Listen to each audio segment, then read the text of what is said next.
Vous n'avez pas choisi le bon type de représentation pour votre graphique lors de sa conception. Pas de panique, vous allez pouvoir modifier ce type de représentation très rapidement. Il vous suffit pour cela de cliquer sur le graphe dont vous voulez modifier la représentation, de façon à faire apparaître les onglets contextuels, création de graphique et mise en forme. On va aller dans l'onglet création de graphique et on va utiliser tout simplement le bouton modifier le type de graphique.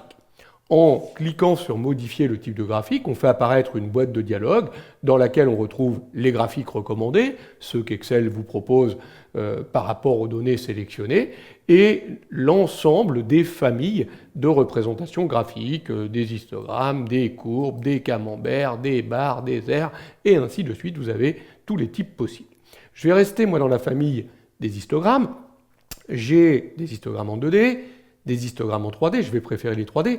J'étais sur le graphique standard, je vais choisir de faire un histogramme empilé. Notez que quand on choisit l'histogramme empilé, il empile les ventes, en l'occurrence ici de mes vendeurs, pour me montrer du coup le chiffre d'affaires total. Alors que si j'avais pris un empilé à 100%, il aurait mis l'ensemble des vendeurs à 100% et il m'aurait montré la répartition des ventes de chacun des vendeurs, mais individuellement. Ça ne sert pas à comparer des vendeurs.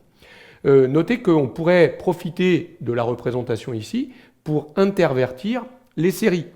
Là, il me met en abscisse les vendeurs et du coup en ordonnée, j'ai les produits, mais je pourrais demander de faire apparaître les produits en abscisse et du coup en ordonnée les vendeurs. C'est vous qui voyez, ça dépend si vous voulez comparer des vendeurs ou des produits. Moi, je vais rester ici sur la comparaison de vendeurs.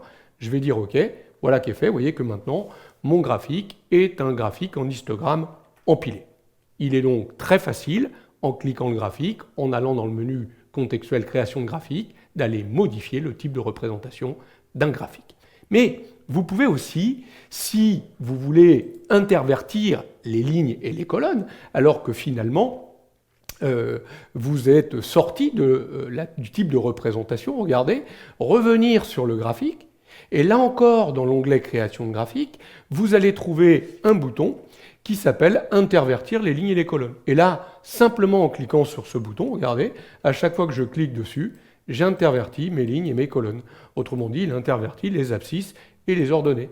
Donc dans le premier cas, j'avais les noms des vendeurs en abscisse et le nom des produits en ordonnée. Là, j'ai le nom des produits en abscisse et le nom des vendeurs en ordonnée.